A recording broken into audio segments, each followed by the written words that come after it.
પંચમહાલના કાલોલની શક્તિ એન્ટરપ્રાઇઝમાંથી ઝડપાયું છે અનાજનો જથ્થો। મામલતદારે શંકાસ્પદ સરકારી અનાજનો જથ્થો સીઝ કર્યો। જીપમાં લઈ જવાનો હતો શંકાસ્પદ સરકારી અનાજનો આ જથ્થો। દુકાનમાંથી 150 કિલો ઘઉંનો જથ્થો મળી આવ્યો। 582 કિલો ચોખા અને 323 કિલો ચણાનો જથ્થો મળી આવ્યો છે। મકાઈનો લોટ, કુશકી સહિતનો જથ્થો મળી આવ્યો છે।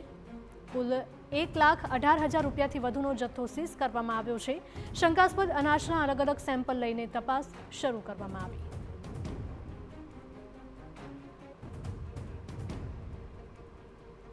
તો પંચમહાલના કાલોલની શક્તિ એન્ટરપ્રાઇઝમાંથી અનાજનો જથ્થો ઝડપાયો છે અને મામલતદારે આ શંકાસ્પદ સરકારી અનાજનો જથ્થો સીઝ કર્યો છે। ઓનલાઈન પર સંવાદદાતા નિકુંજ જોડાયા છે। નિકુંજ, જણાવશો કે આ જથ્થો ક્યાંથી લાવ્યા હતા અને કોને વેચવાના હતા?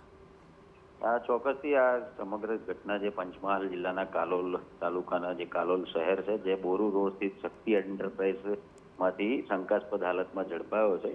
જે પિકઅપ બોલેરો ગાડીમાં શંકાસ્પદ જથ્થો લઈ જવામાં આવી રહ્યો છે, એ બાતમીના આધારે કાલોલ મામલતદાર અને જે પુરવઠા વિભાગની ટીમ છે તેઓ દ્વારા રેડ કરવામાં આવી હતી અને આ સમગ્ર રેડ દરમિયાન કુલ 1,18,323ની કિંમતનો શંકાસ્પદ જે સરકારી હોવાનો જે અનાજનો જથ્થો જે શંકાસ્પદ લાગી રહ્યો છે તેને જપ્ત કરાયો છે અને અલગ અલગ અનાજના નમૂના પણ લેવામાં આવ્યા છે।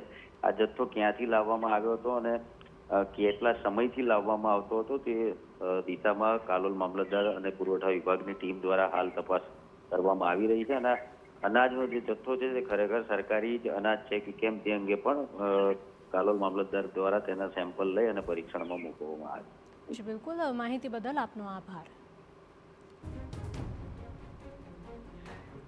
તો આ સરકારી અનાજનો જથ્થો ક્યાંથી આવ્યો તેને લઈને પોલીસ દ્વારા તપાસ કરવામાં આવશે, પરંતુ આ તમામ જથ્થો ઝડપી પાડવામાં આવ્યો છે।